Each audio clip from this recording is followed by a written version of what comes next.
So welcome everybody. This is Money Paper, Paper Money. All we do is talk about money and paper. 24, where we try to address all of the latest issues. Right now, we just want to take time out and send our condolences out to the Nichols family, for the untimely loss of their young one. And I just want the world just to see, you know, the cry that comes from this mother who has to witness her child being murdered by the people who have sworn an oath to protect the Constitution. So we don't know if somehow, some way, that oath somehow gives them some type of justification in their actions, and if so, then we have to address the systemic issue when it comes to the people in blue who use their uniform to hide behind mischievous and violent acts against citizens. Now, although the officers have been met with swift justice from their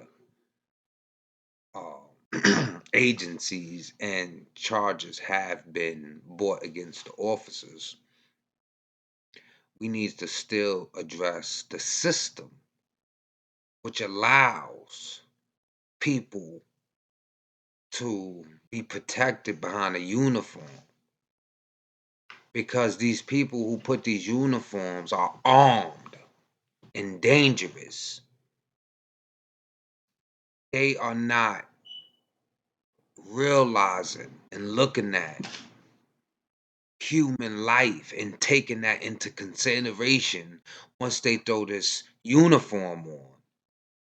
They have a badge, they have a gun, they have a taser, they have sticks, they have backup, they have everything they need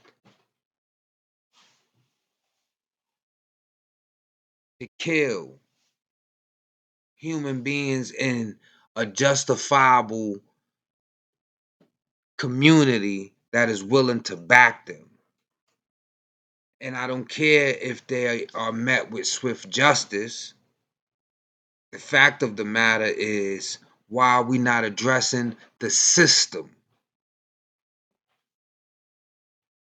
So listen to my sister as she pleads for justice and change in our systems.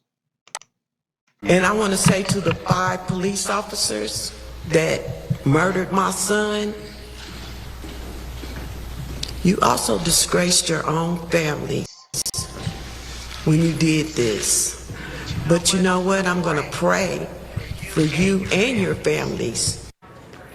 And again, we're giving you a little context here. Again, this all started January 7th when police pulled Nichols over on suspicion of reckless driving at around 8:30 in the evening. The police initially said that Nichols ran from that scene and he was injured as officers arrested him.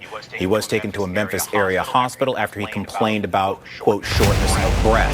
3 days later, the Tennessee Bureau of Investigation said that Nichols had died by last Sunday. Memphis police said an internal investigation was underway. And then last Friday, Memphis PD said its officers had violated policy and fired all 5 officers involved. So what policy did they violate? What policy do we need to challenge?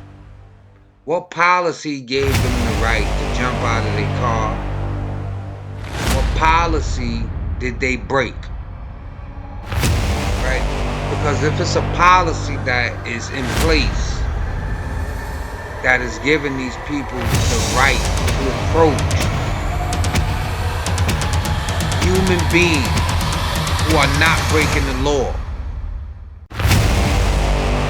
then that policy needs to change.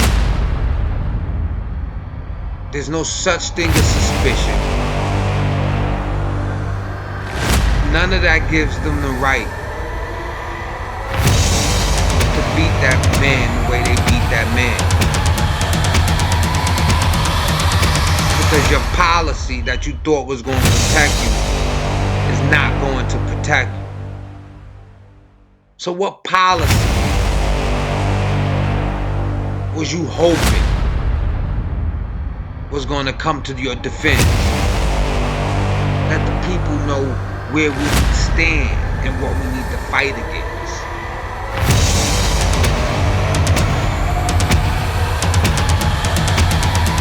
So take a look at these faces, so we know what we're fighting against. Take a look of the faces of the officers that murder unarmed black men. See those faces? They have different colors to them. It's the system. It's broken.